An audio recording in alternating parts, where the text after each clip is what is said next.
Manjummel boys cinema നിർമ്മാതാക്കൾക്കെതിരെ നടക്കുന്ന ED. അന്വേഷണത്തിന്റെ ഭാഗമായി നടൻ സൗബിൻ ഷാഹിറിനെ ചോദ്യം ചെയ്തു. കൊച്ചിയിലെ ഇ.ഡി. ഓഫീസിൽ വിളിച്ചു വരുത്തിയായിരുന്നു ചോദ്യം ചെയ്യൽ. ഈ വാർത്തയുടെ വിവരങ്ങൾ എ.ടി. അശ്വതി നൽകും. അശ്വതി, എന്തൊക്കെ വിവരങ്ങളാണ് സൗബിനിൽ നിന്ന് തേടിയത്? ലിബീഷ്, ഈ സൗബിനെ കഴിഞ്ഞ ദിവസമാണ് ചോദ്യം ചെയ്തത്. ഈ സിനിമയ്ക്ക് വേണ്ടി 7 കോടി രൂപ നിക്ഷേപിച്ചിട്ടും ലാഭവിഹിതം നൽകിയില്ലെന്ന് ആരോപിച്ച് അരൂർ സ്വദേശി സിറാജ് വലിയതൂർ നൽകിയ പരാതിയിലാണ് ഇപ്പോൾ ഈ ഇ.ഡിയുടെ അന്വേഷണം നടന്നുകൊണ്ടിരിക്കുന്നത്. ഇ.ഡി ഓഫീസിലേക്ക് വിളിച്ചു വരുത്തിയാണ് ഈ ചോദ്യം ചെയ്യൽ ഉണ്ടായിരുന്നത്. നിർമ്മാതാവ് ഷോൺ ആന്റണിയെ നേരത്തെ ഈ വിഷയത്തിൽ ചോദ്യം ചെയ്തിരുന്നു.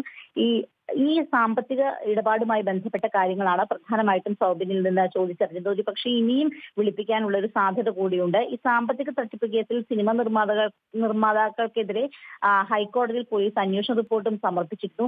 ഈ നിർമ്മാതാക്കൾ നടത്തിയത് മുൻധാരണ പ്രകാരമുള്ള ചതിയാണെന്നാണ് റിപ്പോർട്ടിൽ കാണിച്ചിരിക്കുന്നത്. അത്തരത്തിലുള്ള ഒരു കേസ് ഹൈക്കോടതിയുടെ ഭാഗത്തും ഉണ്ട്. ഹൈക്കോടതിയുടെ പരിഗണനയിൽ കൂടി ഇരിക്കുന്ന സമയത്താണ് ഇപ്പോൾ ഇ.ഡിയുടെ ഒരു ചോദ്യം ചെയ്യലും ഈ വിഷയത്തിൽ ഉണ്ടായിരിക്കുന്നത്. അതായത് ഷൂട്ടിംഗ് തുടങ്ങുന്നതിന് മുൻപേ ആദ്യ ഷെഡ്യൂൾ പൂർത്തിയായെന്ന് പരാതിക്കാരനെ വിശ്വസിപ്പിച്ചു. 22 കോടി രൂപ സിനിമയ്ക്കായി ചെലവായെന്ന നിർമ്മാതാക്കളുടെ വാദം കള്ളമാണ്. 18.65 കോടി രൂപ മാത്രമാണ് നിർമ്മാണ ചെലവ് വന്നത്. ഈ സിനിമയ്ക്കായി നിർമ്മാതാക്കൾ 1 രൂപ പോലും മുടക്കിയിട്ടില്ല തുടങ്ങിയ കാര്യങ്ങളാണ് ഈ ഹൈക്കോടതി സമർപ്പിച്ചിട്ടുള്ള റിപ്പോർട്ടിൽ പറയുന്നത്.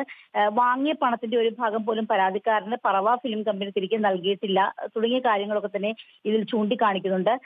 എന്തായാലും ഈ സൗബിന്റെ ഇടപാടുകളുമായി ബന്ധപ്പെട്ട കാര്യങ്ങളാണ് ഈ പ്രധാനമായും ഇ.ഡിയുടെ അന്വേഷണ പരിധിയിൽ വരുന്നത്. അടുത്ത ദിവസവും ഒരുപക്ഷെ ചോദ്യം ചെയ്യാനുള്ള സാധ്യത ഈ വിഷയത്തിലുണ്ട്. ലിബീഷ്. ശരി അശ്വതി.